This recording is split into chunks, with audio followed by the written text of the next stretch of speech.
go ahead and this is a cool person around the city, personal friend of mine. Let's make some laps and clap for our monologist this evening. Welcome to the stage, Kayla Cobb!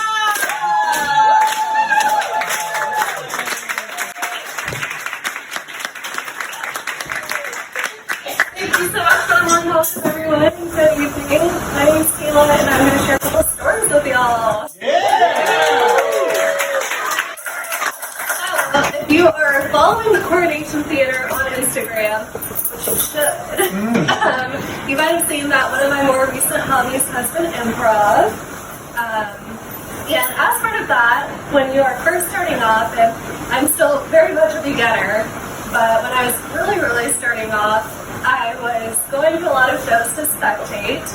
And as a spectator, you come to recognize pretty quickly who the more experienced players are and who might be a little newer to the activity. And so I'm going to a lot of shows, and I start to recognize that there's this one girl, we'll call her Michelle. But Michelle is hilarious, just kills it in absolutely everything she's in, fantastic improviser. So I think she's really cool, and I want to be friends with her. So over the course of the next few months, I see her at a few mutual friend gatherings, and we talk, but all there is to talk about is small talk, which is actually awful. So anyhow, it comes to Wendy, and she ends up giving me a little Debbie snack cake to take home with me. And so I think to myself, perfect. Next time I see her, automatic conversation topic. So fast forward a few more weeks, and I see her again, and I go up to her and I say, oh my God, Michelle, thank you so much for the snack cake. It was incredible. I put it in the air fryer, and I just took it to the next level.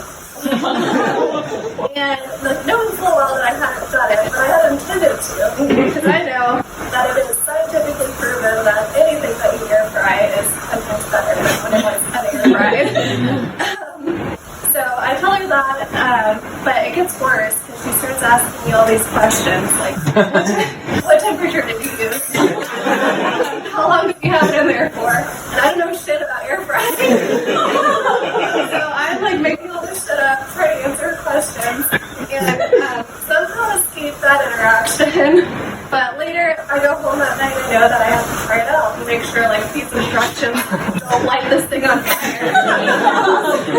So I type in the instructions in the air fryer, put the thing in, take it out, let it cool off, and then take a bite out of it. And it is the most god-awful thing you've ever had in your life. I mean, borderline toxic. I don't know what they put in those little W's, but definitely inedible.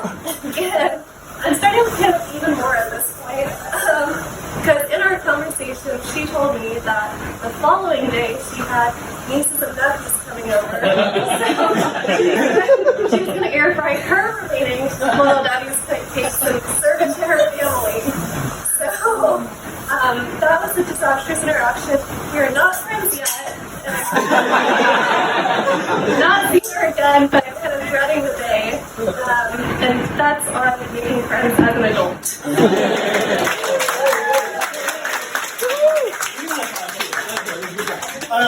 What is your most successful experiment with an air fryer? This is day-old burritos. All right, yeah. Good to know. All right. A little crispy. Are the burritos from a specific place that you let me Burritos. Yeah. That's a big one. It fits in there. They have multiple sizes. I get the monsters, so you have to shove it in. Some would call it average. I have a question. So you said you were excited when you got the snack cake because you knew you'd have something to talk about next time. And then the next time you talked, you tell this incredible lie. Was that premeditated, or did you just in the moment decide the story wasn't enough and you needed to put up with No, I knew that I was going to air fry it. I just hadn't gotten to it yet before I saw her. So I figured, like I said, everything was going to air fry. Safe bet, but unsafe bet. Any other questions then? Give it for Kayla, ladies and gentlemen.